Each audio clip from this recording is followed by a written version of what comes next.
പോലീസിന്റെ തല്ല് എനിക്ക് പുത്തരിയല്ല സാറേ. സാർ എത്ര തല്ലിയാലും ഞാൻ മൊഴി മാറ്റി പറയില്ല. ചന്ദ്രസേനെ നീ കൊന്നത് അമൃത പറഞ്ഞിട്ടാ. അമൃതയാണ് ഗൂഢാലോചന നടത്തി ചന്ദ്രസേനെ കൊല്ലാൻ നിനക്ക് കൊട്ടേഷൻ തന്നത്. ഇതാണ് നാളെ കോടതിയിൽ ഞാൻ കൊടുക്കുന്ന ചാർജ് ഷീറ്റ്. മനസ്സിലാടാ പറഞ്ഞേ? സാർ എന്നെ എത്ര തല്ലി ചോദിച്ചാലും കേസ് എങ്ങനെ മെനഞ്ഞാലും നാളെ കോടതിയിൽ ഞാൻ കലാവതിയുടെ പേര് വിളിച്ചു പറയും. കോടതി മുറിയിൽ എന്റെ വായടപ്പിക്കാൻ സാറെന്നല്ല ദൈവം തമ്പുരാൻ പോലും പറ്റില്ല. വിളിച്ചോണ്ട് ലോക്കപ്പിലിടവനെ.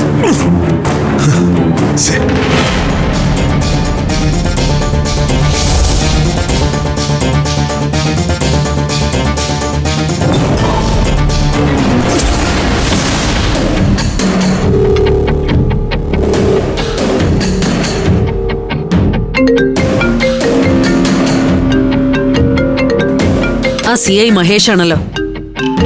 എന്തെങ്കിലും പ്രശ്നമുണ്ടോ? എന്തായാലും ചേച്ചി ഫോൺ എടുത്ത് സംസാരിക്കേ. ഹലോ. ഹലോ മാഡം, ഒരു പ്രശ്നമുണ്ട്. എന്തു പറ്റി? അനന്തകൃഷ്ണൻ അയാളുടെ മൊഴിയിൽ ഉറച്ചു നിൽക്കുകയാണ്. എന്താ അയാളുടെ മൊഴി? എന്നെ കൊണ്ട് ഈ കൊലപാതകം ചെയ്യിച്ചയാൾ ബോഡി കടലിൽ തള്ളാനാണ് പറഞ്ഞത്. നിന്നെ കൊണ്ട് ചെയ്യിച്ചതോ? ആരാ ചെയ്യിച്ചത്? കൊല്ലപ്പെട്ട ചന്ദ്രസേനന്റെ രണ്ടാം ഭാര്യ കലാവതി.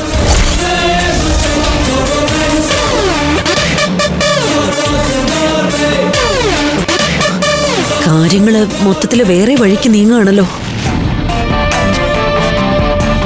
അമൃതയെ കേസിൽ പ്രതിയാക്കി പ്രതിരോധത്തിലാക്കി ഒടുവില് മഹേന്ദ്രനെ കൊണ്ട് കല്യാണം കഴിപ്പിക്കുകയായിരുന്നു എന്റെ ലക്ഷ്യം. പക്ഷെ അനന്തകൃഷ്ണൻ ഇങ്ങനൊരു നിലപാടെടുത്തോടെ എല്ലാം കയ്യിൽ നിന്ന് പോയി മാഡം. ഒന്നും പോയിട്ടില്ല.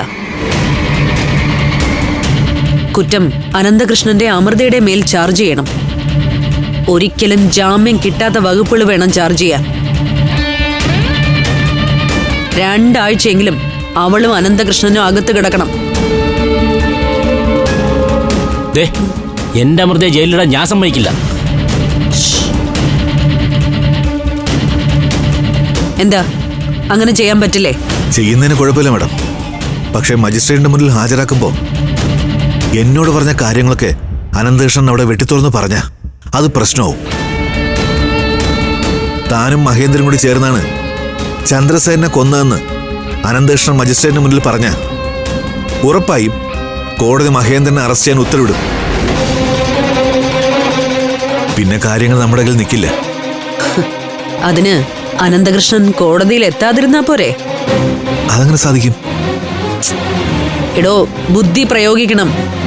കോടതിയിലേക്ക് കൊണ്ടുപോകുന്ന വഴി അനന്തകൃഷ്ണൻ പോലീസിനെ വെട്ടിച്ച് രക്ഷപ്പെടാൻ ശ്രമിച്ചു. പോലീസ് അയാളെ പിന്തുടർന്നു പിടിക്കാൻ ശ്രമിച്ചു. അതിനിടയിലുണ്ടായ ഒരു വാഹന അപകടത്തിൽ അനന്തകൃഷ്ണൻ കൊല്ലപ്പെടുന്നു. കൂട്ടുപ്രതിയായ അമൃത മാത്രം കോടതിയിൽ ഹാജരാക്കപ്പെട്ടു. എങ്ങനെയുണ്ട് തിരക്കഥ?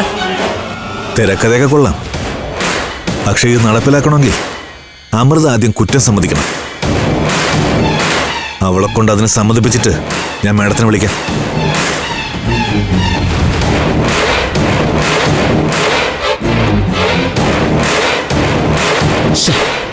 ചേച്ചി എന്ത് പണിയായി കാണിച്ചത്?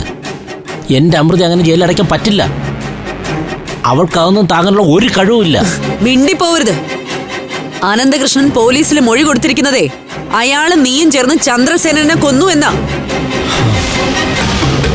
ആ മൊഴി അതുപോലെ അയാൾ കോടതിയിൽ പറഞ്ഞ ആദ്യം അകത്ത് പോകുന്നത് നീ ആയിരിക്കും.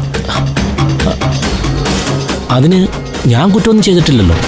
നീ മാത്രമല്ല, അമൃതയും അനന്തകൃഷ്ണനെ ഒന്നും കുറ്റം ചെയ്തിട്ടില്ല. പക്ഷേ ചന്ദ്രസേനന്റെ തിരോധാനവുമായിട്ട് ബന്ധപ്പെടുത്തി നമ്മൾ അവരെ പ്രതിയാക്കുക. എന്തിന്? അമൃതയെ സമ്മർദ്ദത്തിലാക്കി നിന്നെ കൊണ്ട് അവളെ കല്യാണം കഴിപ്പിക്കാൻ.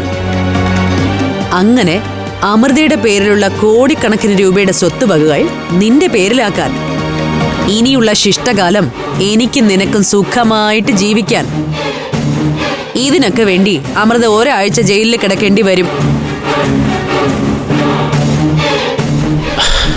എന്നാലും അമൃതയെ ഓരെന്നാലും ഇല്ല. നിനക്കവളെ താലി കെട്ടണമെങ്കിൽ അവള് കേസിൽ പ്രതിയായിരിക്കണം. ഞാൻ വിചാരിക്കുന്നത് പോലെ തന്നെ കാര്യങ്ങൾ നടക്കണം. എങ്കിലേ നമ്മുടെ പ്ലാനുകൾ നടക്കൂ.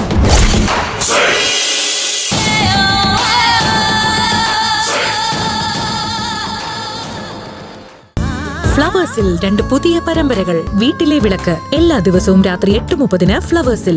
മഹാലക്ഷ്മി എല്ലാ ദിവസവും രാത്രി 9 മണിക്ക് ഫ്ലവേഴ്സിൽ.